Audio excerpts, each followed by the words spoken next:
สวัสดีครับต่อไปในหัวข้อเปิดแล้วบริการรถไฟสินค้าสายใหม่เชื่อมสานซีกับเวียดนามนะครับเมื่อวันอังคารที่ 23 สิงหาคม 2022 ที่ผ่านมารถไฟสินค้าขบวนหนึ่งออกจากท่าด่านระหว่างประเทศซีอานในมณฑลสานซีทางตะวันตกเฉียงเหนือของจีนมุ่งหน้าสู่กรุงฮานอยเมืองหลวงของประเทศเวียดนาม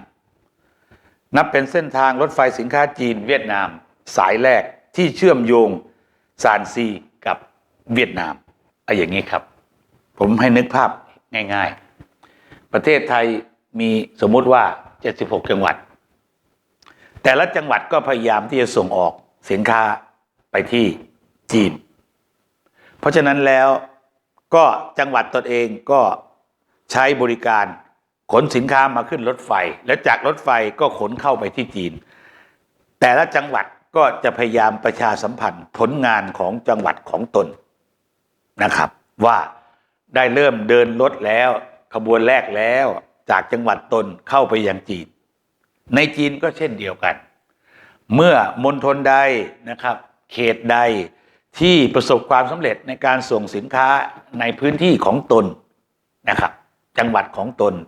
ส่งไปยังต่างประเทศอย่างเช่นกรณีนี้ก็คือเวียดนามส่งไปสำเร็จเป็นขบวนแรกเขาก็จะออกข่าวมาว่าโอเคนะของเขาส่งไปเวียดนามสำเร็จแล้วนะจากมณฑลของเขานะเพื่อให้พวกเราเห็นภาพได้ชัดๆว่าเขาไม่ได้รอรัฐบาลกลางแต่ละจังหวัดเขาทำกันเองอันนี้สำคัญนะครับแต่ละจังหวัดทำกันเองประชาสัมพันธ์กันเองเขาไม่รอรัฐบาลกลางเขาทำเลยเพราะว่าอิสระของเขาก็ค่อนข้างจะเสรีจริงๆแล้วของเราก็เสรีอยู่แล้วและจังหวัดใดเราเริ่มต้นอะไรอย่างไรก็น่าที่จะต้องเอามาประชาสัมพันธ์นะครับอันนี้ความเห็นของผมนะครับสินค้าที่ทางมณฑลซานซีของจีนได้บรรทุกไปจำนวนทั้งหมด41ตู้นั้นคือแร่ใยหินแต่แร่ใยหินนี่ไม่ได้ผลิตในจีนนะครับเป็นสินค้าที่ส่งมาจากประเทศคาซัคสถานส่งเข้ามาตามรถไฟสินค้าสายจีนยุโรปแล้วเข้ามาทางเมืองซีอานนะครับแล้วก็ส่งต่อไปที่เวียดนามเห็นไหมครับไม่ใช่ว่าแร่ใยหินนี่ผลิตในจีนนะผลิตในคาซัคสถานนะครับประเทศคาซัคสถานนะครับทีนี้การขนส่งสินค้าจากซีอานไปเวียดนามในอดีตใช้เวลา20วันโดยผ่านการขนส่งแบบผสมคือทั้งทางรางและก็ทางทะเลนะครับถ้าว่าบริการรถไฟสินค้าจีนเวียดนามผ่านด่านที่เขาเรียกว่าผิงเสียงในเขตปกครองตนเองกวางซีจ้วงทางตอนใต้ของเวียดนามก็คือใกล้กับฮานอยเวียดนามนะครับช่วยล่นระยะเวลาการขนส่งจากเดิม20วันเหลือแค่8วันคือเร็วขึ้น12วันไม่ใช่ธรรมดานะครับด้วยระยะทางยาวถึง 2,384 กิโลเมตรเห็นไหมครับใช้เวลา12วันประหยัดไป8วันจากเดิม20วันเห็นไหมครับใช้เวลาขนแค่8วันนะครับทั้งนี้ปริมาณการค้าระหว่างจีนและสมาคมประชาชาติแห่งเอเชียตะวันออกเฉียงใต้หรืออาเซียน7 เดือนแรกของปีนี้มีมูลค่ารวมอยู่ที่ 18.62 ล้านบาทดูนะครับตัวเลขนี้สำคัญนะครับมีนัยยะแสดงให้เห็นถึงการเจริญเติบโตของการส่งออกสินค้าจากประเทศจีนมายังประเทศกลุ่มประเทศอาเซียนอย่างมากมายมโหฬารสูงถึง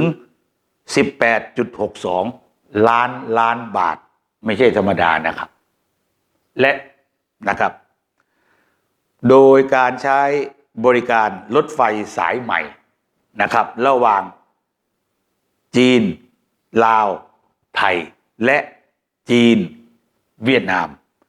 จะช่วยให้ผู้ประกอบการจีนขยายธุรกิจในตลาดอาเซียนได้เติบโตอย่างมากเนื่องจากระยะเวลาการขนส่งที่ลดลงอย่างมากก็อย่างที่ผมเคยเรียนนะครับว่าการขนส่งที่ใช้เวลาที่สั้นก็ไม่ต้องสร้างโกดังใหญ่ก็ไม่ต้องใช้คนเยอะไม่ต้องสต็อกของเยอะประหยัดเงินขึ้นมากคืออะไรมันก็จะดีหมดต้นทุนการขนส่งก็จะถูกลงเยอะ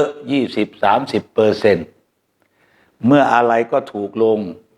ต้นทุนสินค้าแทนที่จะขาย100 บาทเขาก็ขายได้แต่70เมื่อขาย70ก็ขายได้จำนวนมากขึ้นอย่างน้อยก็ 30% 40% 50% ก็จะเติบโตไปทุกปีนะครับทีนี้สินค้าผลิต10,000 ชิ้นต้นทุน100 บาทถ้าผลิตล้านชิ้นต้นทุนบางทีเหลือแค่50 บาทดังนั้นเวลาที่เขาผลิตเหลือต้นทุน50เขาก็สามารถที่จะแข่งขันไปได้ทุกประเทศทั่วโลกเพราะว่าเขาขายจำนวนมากนี่คือข้อได้เปรียบที่สินค้าจีนทำไมถึงตีตลาดได้ทั่วโลกที่สำคัญเป็นประเด็นแรกประเด็นที่สองการส่งเสริมอย่างมากมายจากทางรัฐบาลในการให้การสนับสนุนทั้งเงินกู้ทั้งการลดภาษีทั้งการไม่เก็บภาษียกเว้นภาษีและให้เงินส่งเสริมการส่งออกอะไรจิปาถะเยอะแยะไปหมดแทบจะเรียกว่าบริษัทจีนเนี่ยผลิต100 บาทต้นทุน100 บาทขาย100 บาทแต่มาเอาเงินกำไรจากส่วนที่รัฐบาลเขาส่งเสริมนี้แทนนี่คือเหตุผลทำไมสินค้าจีนจึงแข่งขันกับสินค้าชนิดเดียวกันที่มาจากประเทศในอเมริกายุโรปหรือว่า